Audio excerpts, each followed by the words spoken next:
Muchísimas gracias, Presidenta. Buenos días con todos los legisladores, las legisladoras.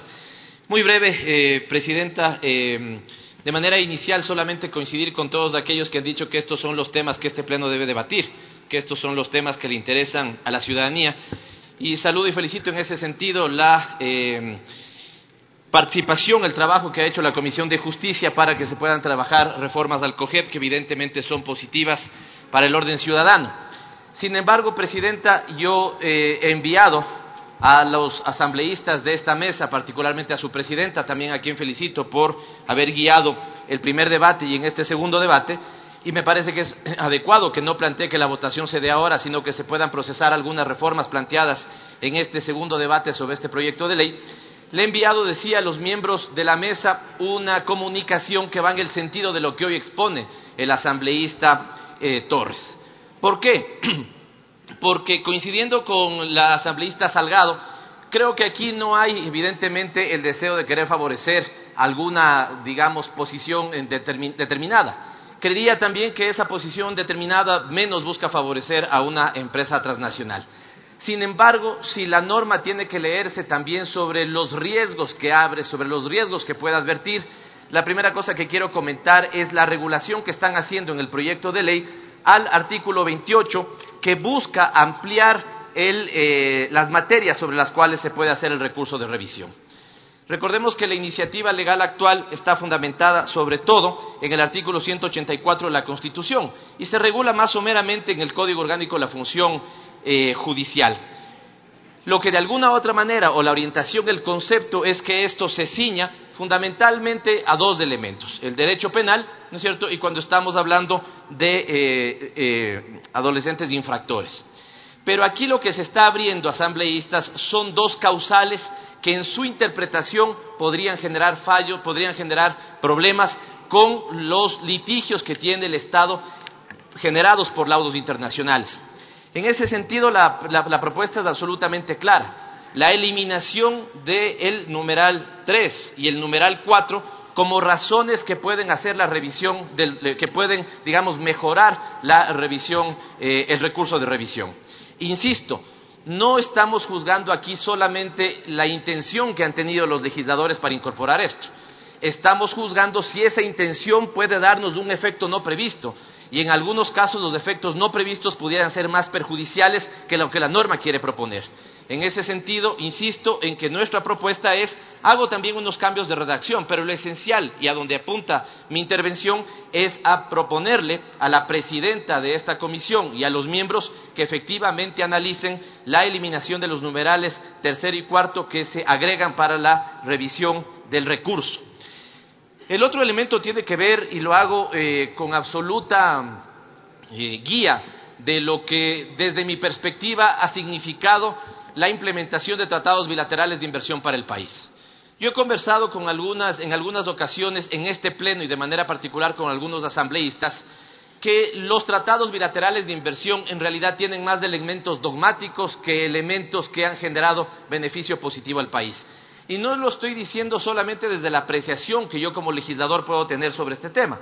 Lo estoy diciendo basándome en una auditoría que el Estado ecuatoriano es el único que ha hecho, que ha tenido las siguientes características. Número uno, ha buscado la participación de expertos internacionales y de la sociedad civil.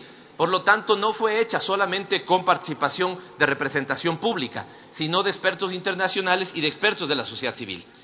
Número dos, ha buscado contestar una pregunta clave, y es si los tratados bilaterales de inversión han generado para el país efectivas contribuciones en la modificación de la inversión extranjera directa. Lastimosamente, y no es que aquí tengamos una postura, digamos, dogmática también nosotros, pero lastimosamente el resultado es que no. Los porcentajes de inversión extranjera directa en el país básicamente se han mantenido estables en el tiempo, y los TBIs no han modificado de manera sustancial. Cuando los TBIs han generado más inversión ha sido justamente en materias extractivas, el caso petrolero, y hoy no dudaría que sea el caso minero. Pero no es que el hecho de tener un TBI pueda necesariamente garantizar más inversiones en el Estado. La tercera característica es, y partimos de este presupuesto, los países con los que tenemos firmados tratados bilaterales de inversión han generado más inversión para el país, y la respuesta es no. De hecho, la respuesta es contraria. países con quienes no tenemos firmados tratados bilaterales de inversión son los países que más han hecho inversión extranjera directa en el Ecuador. Y la última, que es la más preocupante, es que si uno considerara el total de beneficios que los ecuatorianos, que el Estado ecuatoriano ha tenido entre el monto total de inversiones y el monto sobre el cual tenemos litigios activados en centros de arbitraje, es mucho mayor el segundo. Si ha llegado a sumar a lo mucho cerca de 5.000 millones de dólares lo que se ha invertido por el uso de TBIs, son cerca de 14.000 millones de dólares por los que el Estado ecuatoriano ha estado demandado.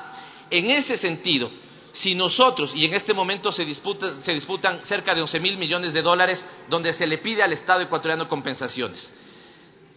La composición de la mesa de justicia ventajosamente es una mesa técnica que conoce los elementos del derecho y por lo tanto lo que les pido es, por favor, analizar si la modificación que están haciendo también al procedimiento de reconocimiento y homologación de laudos arbitrales no está abriendo la puerta para que se vea menoscabada la posibilidad de defensa de los intereses nacionales, de los intereses del Estado.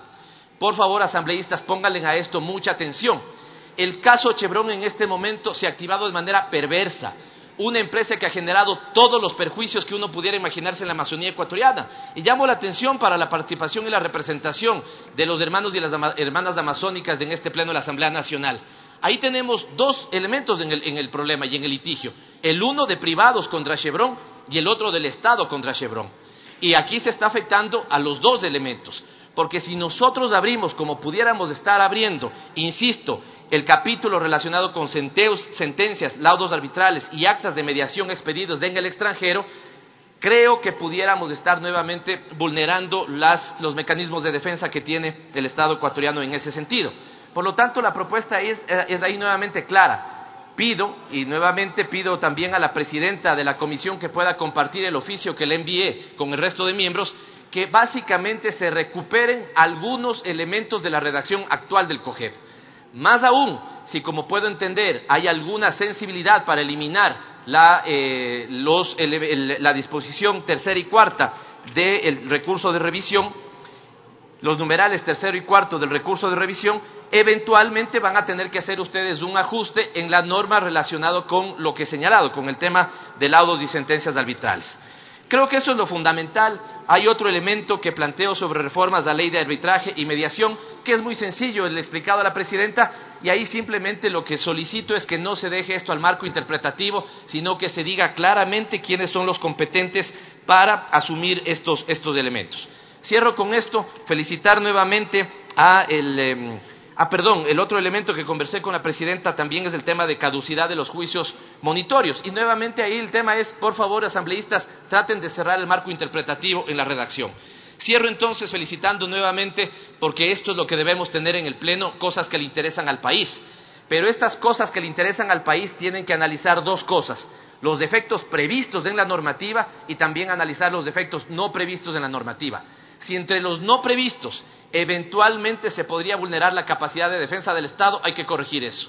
Si entre los no previstos eventualmente se podría favorecer alguna transnacional en contra de los intereses del Estado, hay que limitar eso. Si entre los no previstos vamos a ser más flexibles aún y vamos a ceder lo que la Constitución nos dice que no cedamos en materia de arbitrajes, hay que estar atentos con eso. Esa es mi intervención, presidenta. Muchas gracias.